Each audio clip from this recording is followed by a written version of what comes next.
हर कहानी में कुछ ऐसे लोग होते हैं जिनके बिना वो कहानी कभी पूरी नहीं हो सकती। और मेरी कहानी में वो थी भरणी। जब मैंने अपने परिवार को खो दिया, जब मेरी दुनिया मेरे सामने उजड़ गई, जब मुझे मिट्टी के नीचे दफना दिया गया, जब मेरे पास कोई नहीं बचा था, तब एक इंसान था जो मेरे साथ खड़ा था।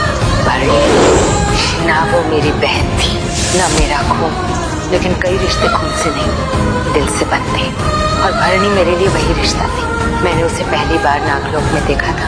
उत्तरा माँ की सबसे विश्वास पात्र शिष्य, एक ऐसी नागिन जो शायद सबसे शक्तिशाली नहीं थी, लेकिन सबसे सच्ची जरूर थी। उत्तरा माँ उसे सब कुछ सिखाती थी, नागलोक का हर नियम, हर रहस्य, हर कर्तव्य। और शायद इसी वजह से जब भी मुझे किसी उत्तर की जरूरत होती, भरणी मेरे साथ होती। जब भी मैं किसी संकट में होती, भरणी मेरे साथ होती। जब भी मुझे सहारे की जरूरत होती, भरणी मेरे साथ होती। ऐसा अन्याय नहीं हो सकता महादेव। और यही उसकी सबसे बड़ी पहचान थी, वो हमेशा साथ होती थी। मैंने अपनी जिंदगी में बहुत लोगों को बदलते देखा, बहुत लोगों को लालच में पड़ते देखा, बहुत लोगों को शक्ति के लिए रिश्ते तोड़ते देखा, लेकिन भरणी वो कभी नहीं बदली। उसने कभी अपने धर्म से समझौता नहीं किया, कभी अपने वचन से पीछे नहीं हटी, और कभी मेरा साथ नहीं छोड़ा। उत्तरा माँ ने अपने अंतिम क्षणों में उससे कहा था, भरणी, नागरानी को कुछ नहीं होना चाहिए।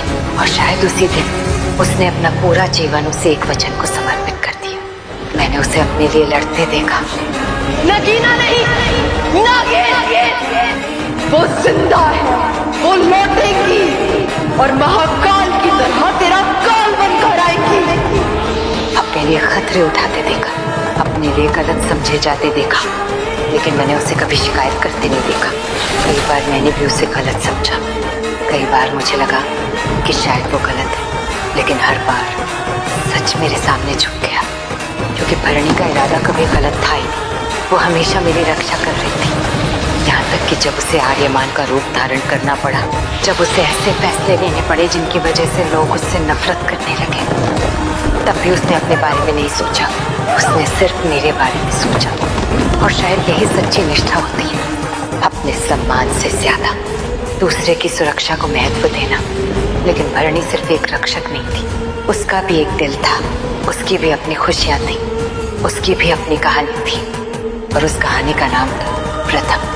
एक सदी मैंने इंतजार किया भरणी, सिर्फ तुम्हारे तक पहुंचने के लिए। मैंने उसकी आंखों में वो प्यार देखा था, वो सुकून देखा था जो सिर्फ सच्चे प्रेम में मिलता है। लेकिन भरणी की किस्मत भी मेरी तरह आसान नहीं थी। उसे भी अपने दिल और अपने धर्म के बीच चुनाव करना पड़ा, और उसने वही चुना जो वो हमेशा चुनती आई थी, कर्तव्य, निष्ठा और बलिदान।